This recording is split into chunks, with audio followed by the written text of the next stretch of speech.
شروع اللہ کے نام سے جو بڑا مہربان نہایت رحم والا ہے۔ تارے کی قسم جب غائب ہونے لگی کہ تمہارے رفیق محمد صلی اللہ علیہ وآلہ وسلم نہ رستہ بھولے ہیں نہ بھٹکے اور نہ خواہش نفس سے منہ سے بات نکالتے ہیں۔ یہ قرآن تو حکم خدا ہے جو ان کی طرف بھیجا جاتا ہے، ان کو نہایت قوت والے نے سکھایا، یعنی جبرائیل طاقتور نے۔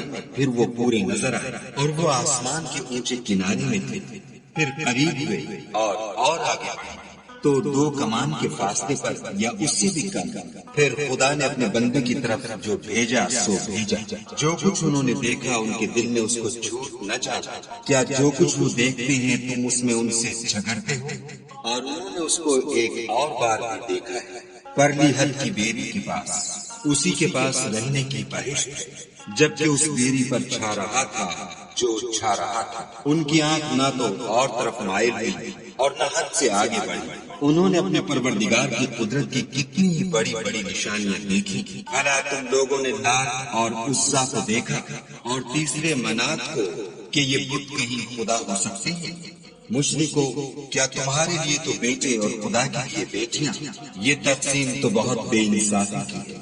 وہ تو صرف نام ہی نام ہے جو تم نے اور تمہارے باپ دادا نے گھڑ لیے، خدا نے تو ان کی کوئی سند نازل نہیں کی۔ یہ لوگ محض ظن فاسد اور خواہشات نفس کے پیچھے چل رہے ہیں، حالانکہ ان کے پروردگار کی طرف سے ان کے پاس ہدایت آ چکی ہے۔ کیا جس چیز کی انسان آرزو کرتا ہے وہ اسے ضرور ملتی ہے؟ آخرت اور دنیا تو خدا ہی کے ہاتھ میں ہے۔ اور آسمانوں میں بہت سے فرشتے ہیں جن کی سفارش کچھ بھی فائدہ نہیں دیتی مگر اس وقت کہ خدا جس کے لیے چاہے اجازت بخشے اور سفارش پسند کرے۔ جو لوگ آخرت پر ایمان نہیں لاتے وہ فرشتوں کو خدا کی لڑکیوں کے نام سے موصوف کرتے ہیں، حالانکہ ان کو اس کی کچھ خبر نہیں۔ وہ صرف ظن پر چلتے ہیں اور ظن یقین کے مقابلے میں کچھ کام نہیں آتا۔ تو جو ہماری یاد سے روح گردانی کرے اور صرف دنیا ہی کی زندگی کا خواہاں ہو اس سے تم بھی منہ پھیر لو۔ ان کے علم کی یہی انتہا ہے۔ تمہارا پروردگار اس کو بھی خوب جانتا ہے جو اس کے رستے سے بھٹک گیا، اور اس سے بھی خوب واقف ہے جو رستے پر چلا۔ اور جو کچھ آسمانوں میں ہے اور جو کچھ زمین میں ہے سب خدا ہی کا ہے۔ اور اس نے خلقت کو اس لیے پیدا کیا ہے کہ جن لوگوں نے برے کام کیے ان کو ان کے اعمال کا برا بدلہ دے، اور جنہوں نے نیکیاں کی ان کو نیک بدلہ دے۔ جو صغیرہ گناہوں کے سوا بڑے بڑے گناہوں اور بے حیائی کی باتوں سے اجتناب کرتے ہیں، بے شک تمہارا پروردگار بڑی بخشش والا ہے۔ وہ تم کو خوب جانتا ہے جب اس نے تم کو مٹی سے پیدا کیا، اور جب تم اپنی ماؤں کے پیٹ میں بچے تھے تو اپنے آپ کو پاک صاف نہ جتاؤ۔ جو پرہیزگار ہے وہ اس سے خوب واقف ہے۔ بھلا تم نے اس شخص کو دیکھا جس نے منہ پھیر لیا اور تھوڑا سا دیا پھر ہاتھ روک لیا؟ کیا اس کے پاس غیب کا علم ہے کہ وہ اسے دیکھ رہا ہے؟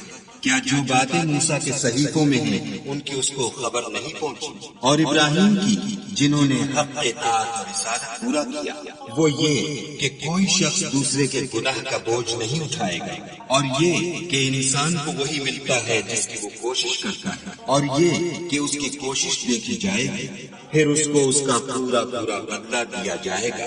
اور یہ کہ تمہارے پروردگار ہی کے پاس پہنچنا، اور یہ کہ وہ ہنساتا اور رلاتا ہے، اور یہ کہ وہی مارتا اور جلاتا ہے، اور یہ کہ وہی نر اور مادہ 2 قسم کے حیوان پیدا کرتا ہے، یعنی نطفے سے جو رحم میں ڈالا جاتا ہے، اور یہ کہ قیامت کو اسی پر دوبارہ اٹھانا لازم ہے، اور یہ کہ وہی دولت مند بناتا اور مفلس کرتا ہے، اور یہ کہ وہی شعراء کا مالک ہے، اور یہ کہ اسی نے عاد اول کو ہلاک کر ڈالا اور سمود کو بھی، غرض کسی کو باقی نہ چھوڑا، اور ان سے پہلے قوم نوح کو بھی۔ کچھ شک نہیں کہ وہ لوگ بڑے ہی ظالم اور بڑے ہی سرکش تھے، اور اسی نے اٹھتی ہوئی بستیوں کو دے پٹکا، پھر ان پر چھایا جو چھایا۔ تو اے انسان تو اپنے پروردگار کی کون کون سی نعمت پر جھگڑے گا؟ یہ محمد صلی اللہ علیہ وآلہ وسلم بھی اگلے ڈر سنانے والوں میں سے ایک ڈر سنانے والے ہیں۔ آنے والی یعنی قیامت قریب آ پہنچی، اس دن کی تکلیفوں کو خدا کے سوا کوئی دور نہیں کر سکے گا۔ اے منکرین خدا، کیا تم اس کلام سے تعجب کرتے ہو اور ہنستے ہو اور روتے نہیں، اور تم غفلت میں پڑ رہے ہو؟ تو خدا کے آگے سجدہ کرو اور اسی کی عبادت کرو۔